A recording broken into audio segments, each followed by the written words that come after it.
আসসালামু আলাইকুম। পবিত্র মাহে রমজানের শুভেচ্ছা জানাচ্ছি সবাইকে। প্রিয় বন্ধুরা কেমন আছেন সবাই? আশা করি ভালো আছেন।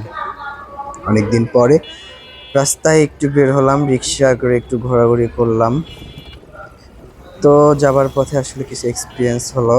দেখেন আসলে এত সুন্দর পরিবেশে আসলে রিক্সায় ঘোরার কিন্তু মজাটা অন্যরকম। আর যদিও এটা বাংলাদেশের ঢাকার ভিতরে পুরনো সেই আ যে চকবাজার আছে সেখান থেকে আমি হচ্ছে ঢাকা শান্তিনগরের দিকে উদ্দেশ্যে রওনা দিছিলাম।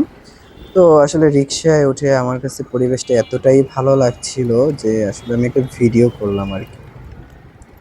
তো মোটামুটি পরিবেশটা এতটাই শান্তশিষ্ট ছিল যে রাস্তাগুলো কি সুন্দর দেখতে এবং ক্লিন। আসলে ঢাকার শহরে এরকম আ মানে জাম, তারপরে হচ্ছে যানজট ছাড়া যে গাড়ি চলাচল করতেছে, কি সুন্দর এক পাশ থেকে গাড়ি আসতেছে, এক পাশ থেকে গাড়ি যাইতেছে। রাস্তাটা কি ক্লিন। আসলে এরকম থাকলে কিন্তু চলাফেরা মানুষের জন্য খুবই ভালো হইতো। আসলে দেখার মতো একটা পরিবেশ ছিল। আর যেহেতু আজকে ২য় রমজান, পবিত্র মাহে রমজানের আজকে ২য় রমজান, আমরা বের হইছিলাম একটা কাজে। কিন্তু এখান থেকে কিন্তু আমরা একটা রিক্সায় করে যাচ্ছিলাম। তো আমার কাছে রিক্সায় ঘুরতে কিন্তু খুব ভালো লাগে। কার ভালো লাগে অবশ্যই কমেন্ট বক্সে জানিয়ে দিবেন। আর বিশেষ করে আমার ভিডিও করার কোনো ইচ্ছাই ছিল না। তো আমার কাছে পরিবেশটা এতটাই সুন্দর লাগতেছিল, রোডটা এতটাই সুন্দর ছিল যে আমি আসলে একটা ভিডিও না করেই পারলাম না।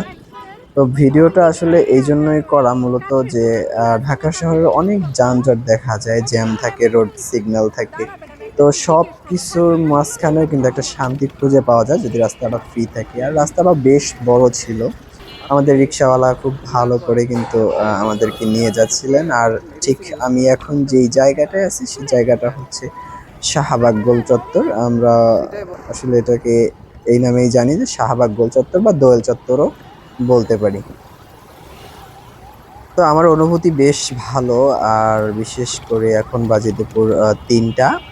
মোটামুটি খুব সুন্দর একটা পরিবেশ। আজকে সব জায়গায় সব গাড়ি ঘোড়া চলতেছে। এখন আমাদের আসলে আমার যে পাশে আছেন উনার কি যেন একটা প্রয়োজন। তো উনি এসে রিক্সাটা থামিয়ে দিলেন। তো দেখি উনি কি করেন।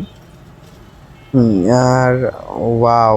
খুব সুন্দর একটা স্পট। রাস্তার পাশে দেখেন কি সুন্দর করে নকশি কাঁথার যে সিস্টেমগুলা, হাতে বুননের যে কাজগুলো সেগুলো কিন্তু এখানে আপনি পেয়ে যাবেন। বিভিন্ন ধরনের আইটেম এখানে আছে।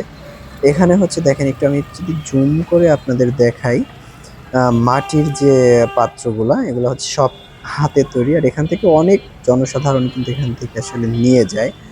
আর এটা হচ্ছে বিভিন্ন ধরনের নকশি আ আঁকা, যেগুলো হচ্ছে আপনি ঘরবাড়িতে ব্যবহার করতে পারবেন। নিজের ব্যবহারের জন্য নিতে পারবেন। অনেক সুন্দর, সুন্দর ব্যাগ কালেকশন কিন্তু এখানে ওরা ঝুলিয়ে রেখেছেন। আমার কাছে খুব বেশ ভালোই লাগছিল। আসলে পুরনো সেই ঐতিহ্যগুলা কিন্তু এখানে দেখতে পাচ্ছি আমরা। আসলে বাংলাদেশের প্রত্যেকটা জিনিস, প্রত্যেকটা জায়গার প্রত্যেকটা জিনিসই কিন্তু সুন্দর যদি আপনি উপভোগ করতে পারেন। তো আমার কাছে খুব ভালো লাগছিল আসলে রিক্সায় চলাচল করে। আর বিশেষ করে এই বেলা ৩টার দিকে আমার রিক্সায় ঘুরে একটু স্বাচ্ছন্দ্য বোধ করছিলাম। বিশেষ করে আমরা এখন যে জায়গাটা আছি সেটা তো বলেই দিলাম যে শাহবাগ চত্বরে। শাহবাগ চত্বরের ঠিক মেট্রো রেল যেখান থেকে গেছে ঠিক মেট্রো রেলের নিচে। তো আমাদের রিক্সা আবারও চালু হলো।